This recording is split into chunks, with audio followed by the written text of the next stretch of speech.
Halo Sobat Nobar, selamat datang kembali di channel Cinema KW. Halo guys, siapa yang cita-citanya ingin pergi ke dunia fantasi dan berpetualang? Karena pada kali ini Cinema akan membahas alur film yang berjudul Dungeons and Dragons: Honor Among Thieves. Film ini menceritakan seorang laki-laki yang istrinya dibunuh dan dia ingin mendapatkan harta karun legenda Edo Tensei bersama rekan-rekannya untuk menghidupkan sang istri kembali. Bagaimana keseruan petualangan mereka? Simak video ini sampai selesai. Check it out! Di awal scene diperlihatkan daerah padang salju dan ada sebuah kereta kuda yang membawa tahanan. Tahanan itu adalah ras orc. Rupanya penjara ini mengurung berbagai penjahat di seluruh kekaisaran tersebut. Lalu orc ini ditempatkan satu sel dengan Holga dan Ejin. Entah kenapa orc ini tiba-tiba birahi dan ingin mengganggu Holga. Sayangnya dia salah pilih mangsa.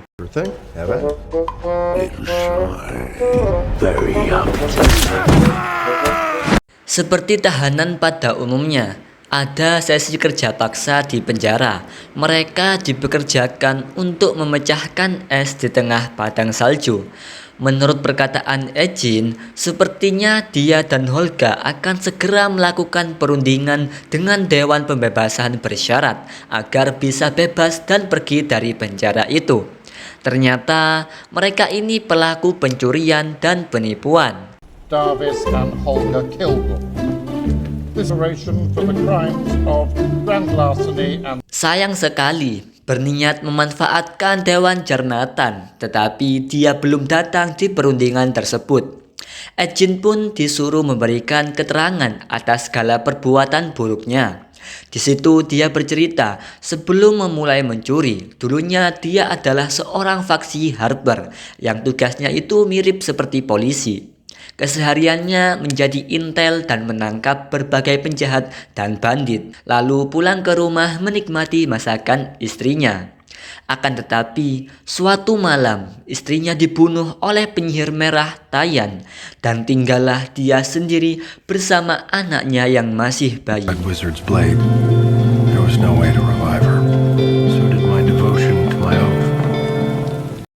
Dalam keadaan sedihnya, Ejin semakin terpuruk dan mabuk-mabukan, hingga suatu hari bertemu dengan Holga yang diusir dari suku batunya. Melihat anak Ejin bernama Kira, Holga tersentuh dan ingin merawatnya. Mulai dari situ, Holga merawat dan membantu mengurusi kebutuhan Kira. Sayangnya, karena uang yang mereka punya habis dan tidak punya cara halal mencari uang, mereka pun mulai mencuri, bahkan sampai merekrut penyihir bernama Simon dan penipu bernama Forge. Terbentuklah kelompok pencuri. Namun semuanya mulai berubah ketika bertemu dengan penyihir bernama Sofina. Dia meminta bantuan Ejin untuk membuka akses di gudang milik Harper. Awalnya dia menolak, tapi karena rayuan Forge ada tablet yang bisa menghidupkan istrinya Ejin. Akhirnya dia menyetujui tersebut. Then you shouldn't go. We have everything that we need. The last one. Trust me. Malangnya, rencana pencurian itu tidak berjalan lancar ketika mereka berhasil masuk dan mengambil beberapa harta termasuk tablet kebangkitan, memicu alarm dan membuat mereka dikepung musuh. Sofina menyerang dan menghalau mereka, tetapi karena jurus stopwatch membuat Holga dan Ejin terperangkap, sehingga menitipkan tablet dan anak Ejin kepada Forge. You have my word. Ejin menyadari kesalahannya dan akan berusaha menebusnya jika diberikan kebebasan. Tapi dikiranya Dewan menolak hal itu. Ejin yang melihat Jarnatan langsung memanfaatkannya untuk menerobos kabur melewati jendela. But we approved your pardon. Loh, Fly, bird, fly!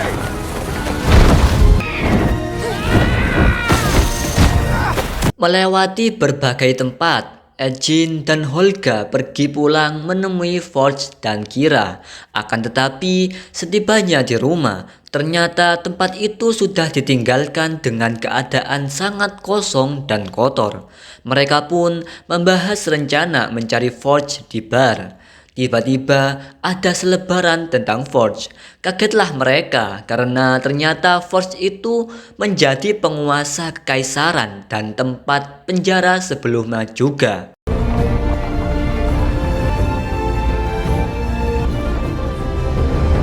Setelah sampai di kekaisaran, mereka langsung pergi ke istana untuk menemui Forge dan Kira. Mereka pun sangat bahagia karena telah sekian lama bisa bertemu kembali dan tak lupa sedikit candaria bersama. A little bit of grey. I do, I like it. Scound like hugs.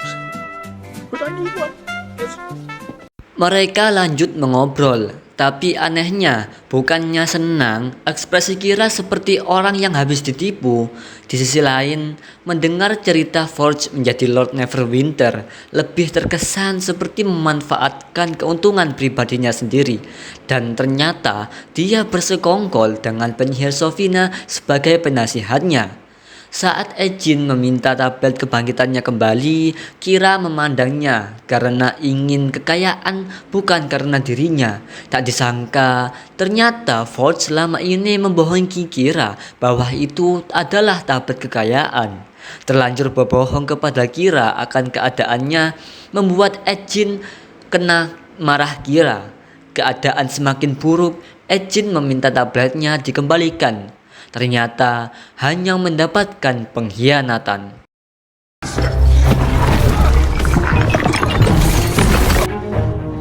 Always wanted us to get caught. No, I wanted. Eugene dan Holga dibawa oleh penjaga untuk dieksekusi.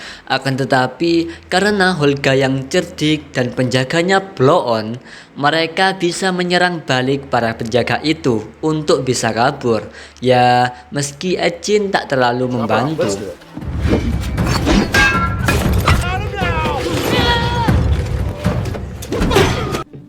I knew it. Sementara itu, Forge kembali menanamkan kebohongannya tentang Eugene dan Holga kalau mereka sudah pergi kepada Kira agar tidak curiga kepadanya. I gave him the tablet of riches, and I want you to know that Holga dan Eugene pun kabur. Eugene ingin menerobos masuk ke kastil Neverwinter milik Forge dan menyelamatkan Kira. Akan tetapi karena penjaganya yang sangat ketat sekali membuat mereka harus mencari anggota tambahan. Eugene pun menyarankan untuk mencoba mencari Simon. Setelah bertemu, ternyata dia sedang melakukan pertunjukan sulap kecil. Akan tetapi karena terkejut dengan kedatangan Eugene, aksi mencuri harta pengunjung pun dengan sihir gagal. He's picking up bits and bobs. Mereka bertiga pergi dari tempat itu. Di perjalanan, sembari membahas penyihir Sofina dan rencana Eugene, Simon juga tidak menyarankan untuk menerobos para penjaga kastil yang banyak itu. Tak hilang akal, Eugene mengusulkan untuk mencari seorang rekan druid yang bisa berubah wujud menjadi berbagai hewan agar bisa menyelinap ke dalam kastil. Untungnya, Simon kenal dengan seorang druid. I know a druid, Doric. So me it was. She, however, found my. Setibanya di area hutan, mereka berhasil menemukan Doric. Ternyata dia sedang menyamar untuk menyelamatkan rekannya yang ditawan para manusia bawahan Forge. That's her.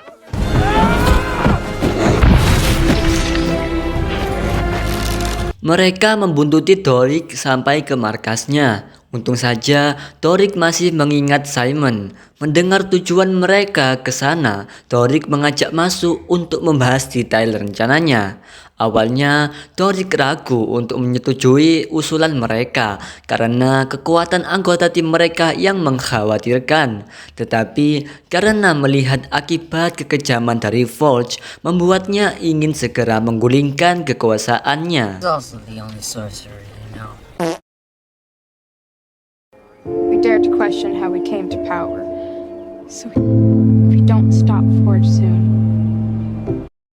Berpindah ke Sofina, ternyata sedari awal bertemu tim Ejin, dia dan gurunya memanfaatkan keadaan untuk melakukan suatu rencana yang buruk.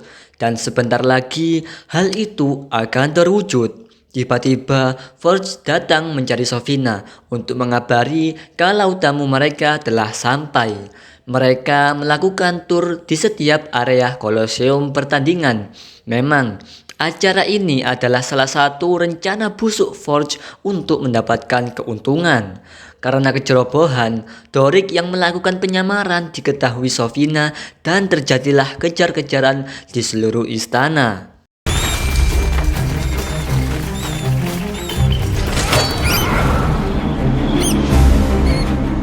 Ternyata penyihir Sofina dan penjaga kerajaan terus mengejarnya. Hampir saja tertangkap, untungnya Doric masih sempat kabur sebelum gerbang kerajaan ditutup.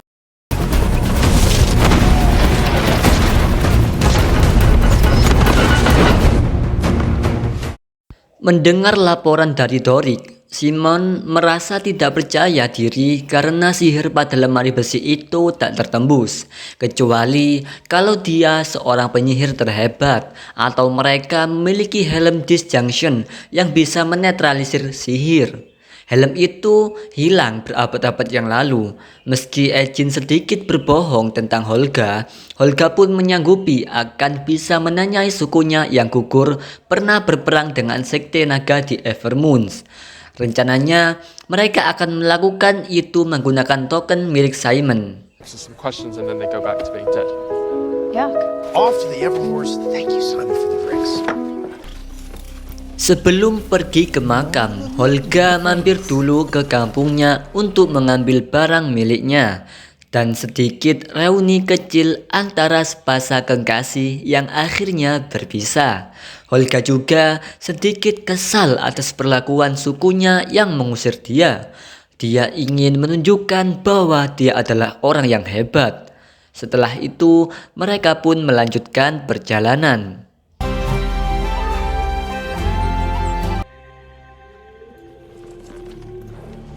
Mereka tiba di makam suci pada malam harinya. Mereka mulai mencoba menghidupkan dan menanyai mayat-mayat itu. Simon merapalkan mantranya dan berhasil. Mereka hanya bisa tanya 5 pertanyaan.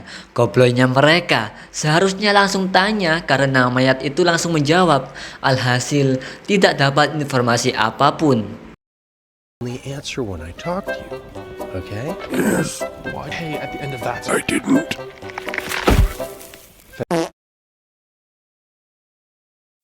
Lanjut wawancara mayat kedua bernama Tug Horgard. Dia mengetahui tentang Helm Disjunction. Sayangnya, dia hanya tahu sebelum tewas disambit oleh musuhnya. Take this and run. That's the last thing I remember. Lanjut wawancara mayat ketiga.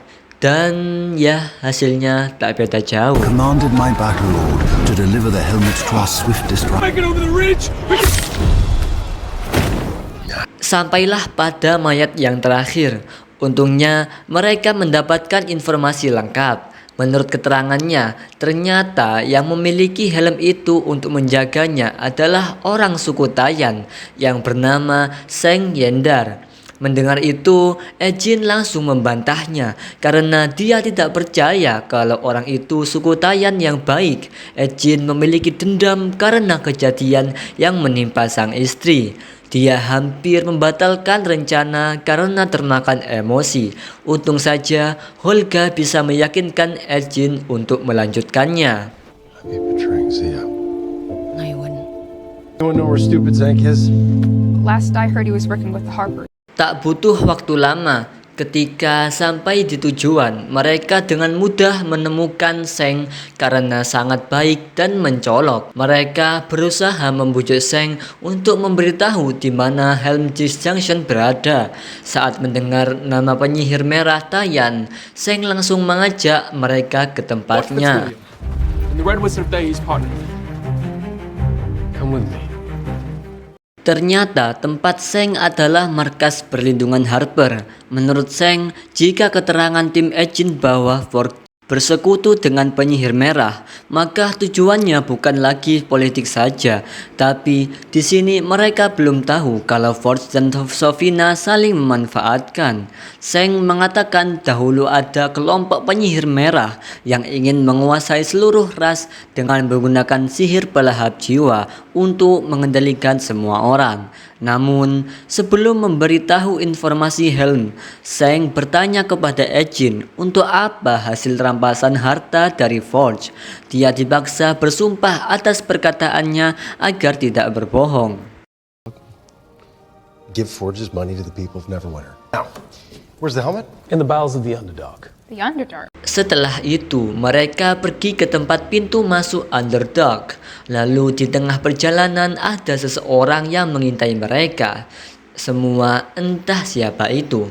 Kemudian mereka masuk melalui lubang yang dimaksud oleh Seng dan melalui terowongan yang indah sebelum masuk ke tempat yang mengerikan, yakni Underdark.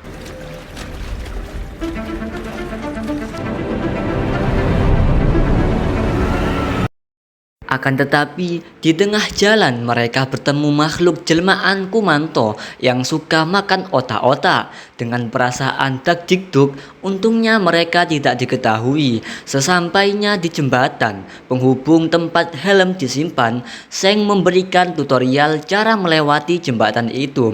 Gobloynya, Simon malah membuat jembatan aktif dan lantainya jatuh semua. Mereka pun mencari cara lain. Tak disangka, tongkat Marlimin merupakan tongkat sihir teleportasi yang bisa digunakan sejauh 0,5 kilometer. Thither.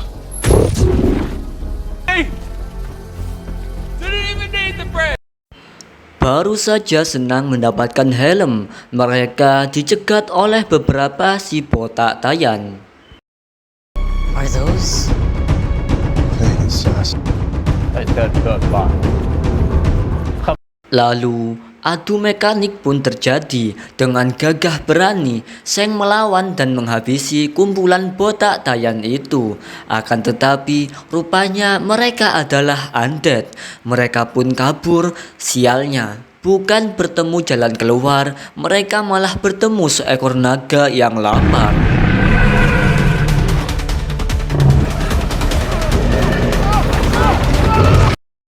Mereka ketar-ketir berlarian. Untungnya kelompok Ejin memiliki tongkat teleportasi sehingga bisa kabur. Tak menyerah, si naga terus mengejar. Hampir saja Ejin dilahap olehnya. Untung Seng menyelamatkan nyawanya. Karena habis puasa, si naga tak mau melepaskan mereka dan mengejar, bahkan sampai membuat kelompok Ejin terjebak. Memiliki ide, Ejin menyuruh Holga membuat sang naga marah. Ketika itu terjadi, Simon disuruh menjentikan api kecil, dan yang terjadi...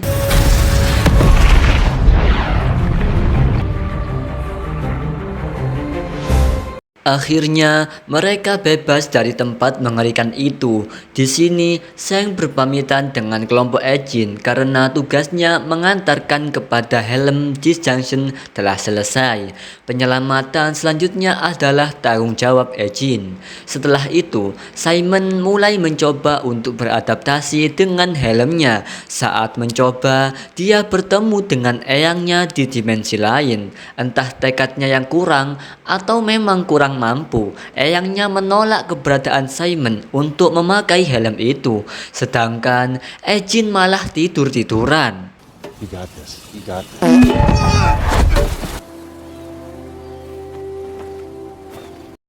Malam harinya, Simon membangunkan Ejin. Dia kesal karena tidak bisa beradaptasi dengan helm karena eyangnya.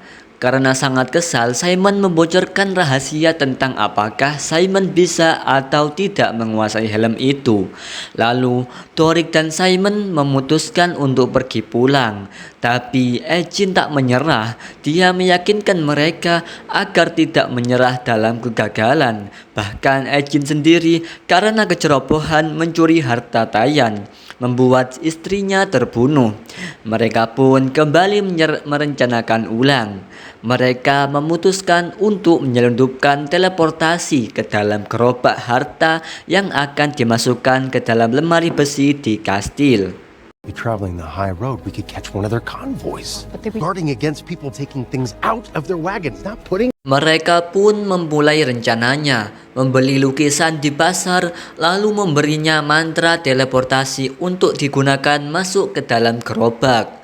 Saat Simon mau masuk, tiba-tiba perekat diri lukisan copot, membuatnya hampir jatuh dan gagal.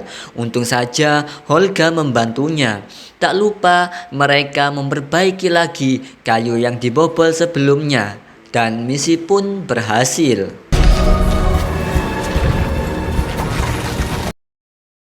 Acara pertandingan Koloseum segera dimulai. Kelompok Ejin berbaur dengan warga. Mereka menyewa ruangan di suatu bar untuk memulai rencana penyusupan.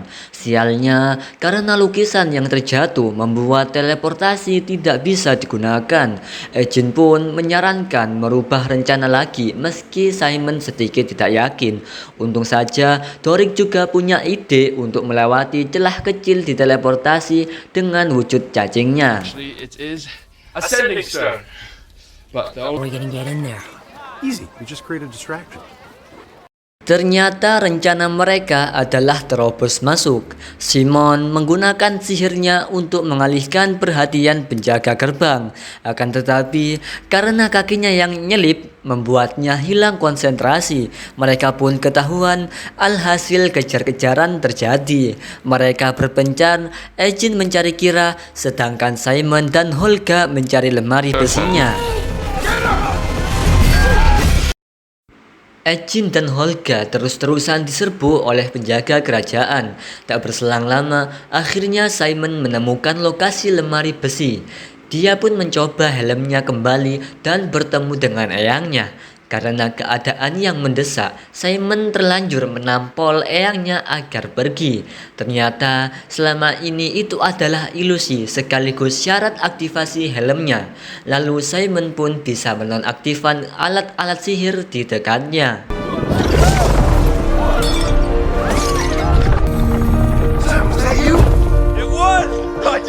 Selain itu, Torik berhasil memasuki ruangan harta. Simon pun juga. Akan tetapi, ternyata lokasi harta yang sebenarnya bukanlah di lemari besi, tetapi di dermaga. Tak diduga, mereka telah masuk ke dalam perangkap musuh. Ejin yang mengira di depannya itu adalah putrinya, ternyata salah. Dia adalah penyihir Sofina yang menyamar. Agar punya kesempatan selamat, Ejin meminta kepada Forge untuk melakukan pertandingan dengan dalih ingin mati secara terhormat. They defeated your men and mine. Let them fight. Kemudian berpindah ke arena tempat tim Ejin akan memulai pertandingan. Torik yang terbangun ingin menggunakan kekuatannya, tetapi karena gelang penekan sihir membuat mereka tidak bisa melakukan apa-apa. Kini mereka hanya harus fokus menyelesaikan permainan labirin sembari menghindari bahaya.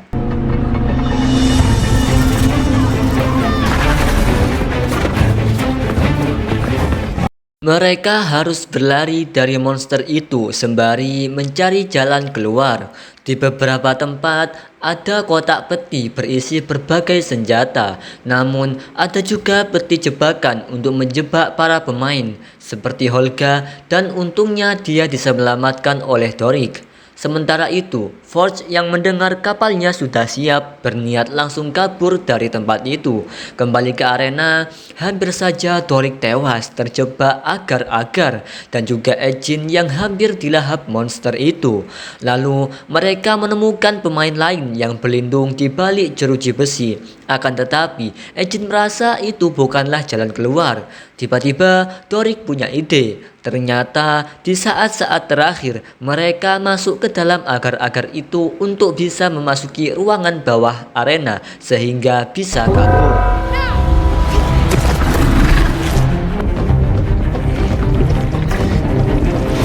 Setelah itu mereka mengambil perlengkapan tempur dulu, lalu pergi menuju kapal Forge untuk membajaknya.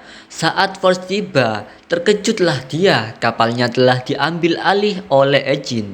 Karena terdesak, Forge memanfaatkan Kira untuk dijadikan sandera agar bisa mengambil kapalnya kembali. Akan tetapi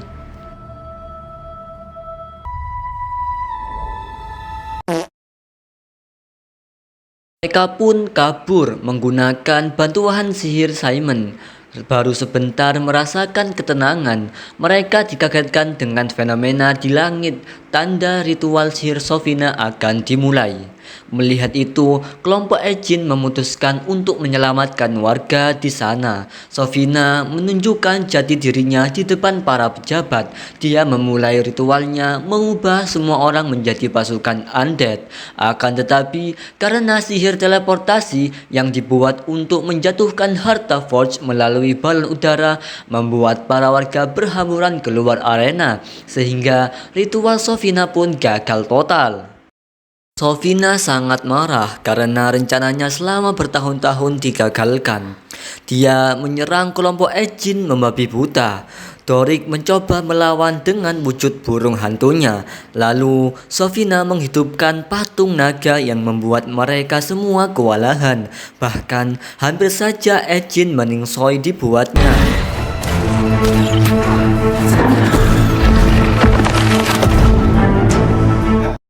Waktunya Simon menunjukkan skill barunya.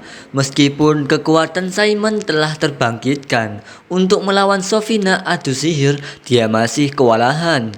Mereka pun menyerang Sofina secara bertubi-tubi seperti Naruto. Karena terdesak, Sofina pun menggunakan skill timelapse-nya. Dikira hal itu berhasil, akan tetapi I counted your time stop. I got that.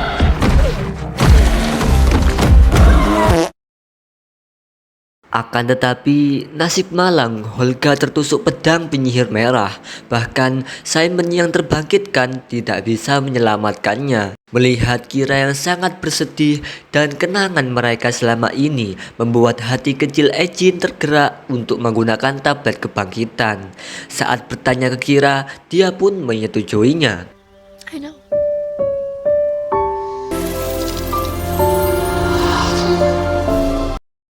Sementara itu, Forge yang kabur dengan hartanya ditangkap oleh Zheng.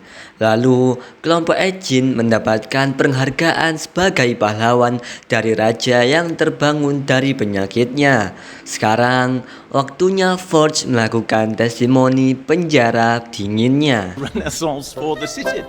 And while I've only served the first year,